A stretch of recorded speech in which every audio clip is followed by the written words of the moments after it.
I wanted to do stuff that was thrilling and exciting. I loved the cannon. I thought it was great. A quarter of a century ago, Elvin Bale was the daredevil shot out of this cannon barrel.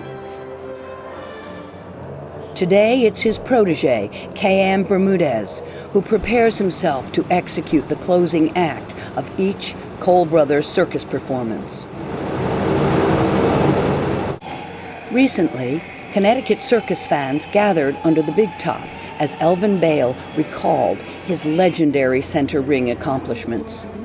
A few days later, in the shadow of his creation, Bale took time from his operations management responsibilities to discuss his circus upbringing and the terrible miscalculation that suddenly ended his extreme risk-taking career. When I was a kid, I performed on Ringling Brothers with my family. My dad was the tiger trainer, the ringmaster. He started there. He brought us over from England in 1953. I was already working quite hard in the circus. I was doing the bicycle act with my family. I was taking care and working the tiger act with my dad. Even though he had a groom, I still had to help with the tigers. I had to help with the horses. I had 3 sisters that were beautiful, and they had their own horse acts. We did 7 acts on the shrine shows before I left the family. I had already done trapeze since I was like 6 years old. My sister did trapeze, so I was able to practice on her trapeze when I was a teenager. Your sister? Gloria. Gloria had done trapeze. So I chose to do the heel-catching trapeze act, and that's how I started. Of course, when I was a kid going to school in Sarasota, I had a coach and I learned to tumble on the ground. So I was pretty versatile already when I was a teenager. Harold Alzana taught me how to do handstands. I used to practice with Harold doing handstands, walk the wire. I used to practice with the Bukharas doing teeterboard, so I practiced that. I used to practice the catching and flying with the flying Waynes, Stanley Gill in those days. I practiced with everybody when I was a kid. So it was easy for me to choose something that I wanted to do. Either work with animals. I loved animals, but then I didn't want to have to take care of them. Shoveling and cleaning and feeding, and I didn't want something that when I was off between seasons that I'd have to be taken care of. So I thought I need to do acts that I rely only on myself and on my body. In 1969, Elvin got his chance to be a featured solo performer on Ringling Brothers and Barnum and Bailey Circus, where he kept audiences on the edge of their seats for the next 14 years. Think about it, 3 dangerous, hard acts, 27 of them in 3 days with Ringling Brothers. That would be the heel-catching trapeze, motorcycle on the high wire, wheel of death, and the cannon. And then I developed the mechanical monster, which was 5 acts. All of those, they were all dangerous acts. They were all aerial, something where, yes, you could fall or break something. Elvin's over-the-top routines brought him worldwide fame and established him as one of the greatest daredevils of his time. In 1983, he began booking his acts on other circuses around the globe, which eventually brought him to Hong Kong and his career-ending injury on January 8, 1987. In his own words, this is the story of Elvin's shattering moment and his inspiring recovery. Dickie Chipperfield was the producer of that circus in the theme park in Hong Kong. I built the cannon before that, but I performed in Hong Kong with this cannon. And I was getting shot into the airbag with no problem for 16 days, doing 2 and 3 shows a day. And then wanted to do a longer shot, so moved the airbag away to where it had to be and put the dummy in it, shot the dummy, and the dummy was a little short. So I gave the cannon a little more power, shot the dummy again, it was perfect. And at that time we had 50 Chinese guys working there. And I said to the guys, get the dummy and let's put the dummy in the cannon. So they did, and I shot it. However, what I didn't know was that the dummy had been left on the ground, and on that Saturday, and this was a Monday, by the way, that Saturday, it rained like crazy. We were on blacktop, and the water, of course, ran in the tent. The dummy had soaked up a lot of water because it was canvas and sand, and I didn't know that it had gained weight. So basically, to make a long story short, the dummy was heavier than it should have been, and that caused me to adjust the power of the cannon to be the wrong power.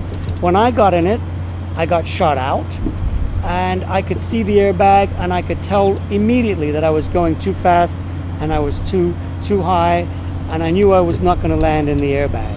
So I rotated and tried to land on my feet, which is what I did. But of course, I broke my legs, my knees, and my back in 2 places. And then, of course, I spent a year in the hospitals. First 6 months in Hong Kong, doing waiting to get out of braces and 3 operations, and then rehab. They told me in Hong Kong I'd never walk. I'd be in a wheelchair for the rest of my life. And of course, being in the circus and being an athlete, I was determined to get up and walk, and thank God that I was able to do that. And I'm thinking to myself, well, what am I going to do? You know, I'd had a couple of people approach me to buy the cannon, and I didn't want to do that. And then John Pugh called me and said, you were in Europe? I said, yes. He said, you've got to know some good acts over there. Do you know any good acts in Europe? And I said, yeah, as a matter of fact, I do. I know a lot of good acts in Europe. He said, well, do you think that you could find something that would, you know, be good and exciting for us? And I said, yeah. I said, I know a guy who would work very well for you. I said, he just worked for me in Hong Kong when I got hurt. And Johnny Pugh says, well, what about, do you have anything else? And I said, wow, yeah. I said, gee, what do you want me to be your agent? And he said, well, yeah, why not? Can you book some acts? And basically, it was Johnny Pugh who got me started back in the business. But I decided that I didn't want to sit home and book a lot of stuff. I thought I'd like to get out on the road. I thought it would be healthy for me. And I said to John, look, could you use me on the road? And he said, well, yeah, maybe I could. He said, that's a good idea. So he said, why don't you come for the last couple of months of the season when we're in Florida? He said, that won't be so hard on you, and see what you think. And it worked out. I liked it, and I guess he liked it, because the following year I came on the show as assistant to John Pugh. I was his assistant.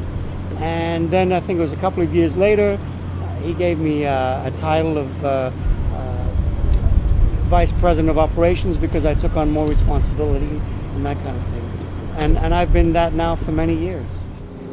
And that's how 2 Brits, Johnny Pugh and Elvin Bale, forged perhaps the strongest hands-on management team in today's American circus. Now Elvin is not only a talented performer in his day, but has now taken over putting the show together. He books our entire show, directs it for us, and also watches our operations around here. And just being on this show, you learn a tremendous amount of everything from the ground up. I mean, he drove stakes. He learned everything. So, of course, I'm the same way. I was raised in the circus. I also learned a lot. I was on Ringling Brothers when it was on the canvas from 1953 to 1956. I was there when they closed Ringling Brothers in Pittsburgh, Pennsylvania in 1956. So, and I was there when they opened the show to go in the buildings. So I learned a lot about rigging. In fact, Mr. Feld and the managers on Ringling, I used to help them hang rigging and hang the frames and hang the wheel and all of my equipment in the buildings, because that's the first time we'd hang stuff like my equipment. So we both have a lot of experience as far as technical stuff in the industry. And I think between both of us, when we talk about different things, it's great for the businesses. Though he calls the shots on Cole Brothers' day-to-day operations, Bale admits he's partial to one shot in particular. The cannon started here on the Clyde Beatty Cole Brothers Circus in 1990, I think it was. Yes, 1990. So it's been here 20 years.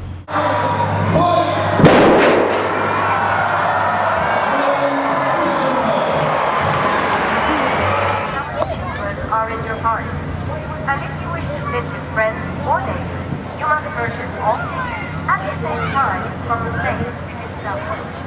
General admission seats are bleacher sections located at the end zones of the circus big top, and at the end zone.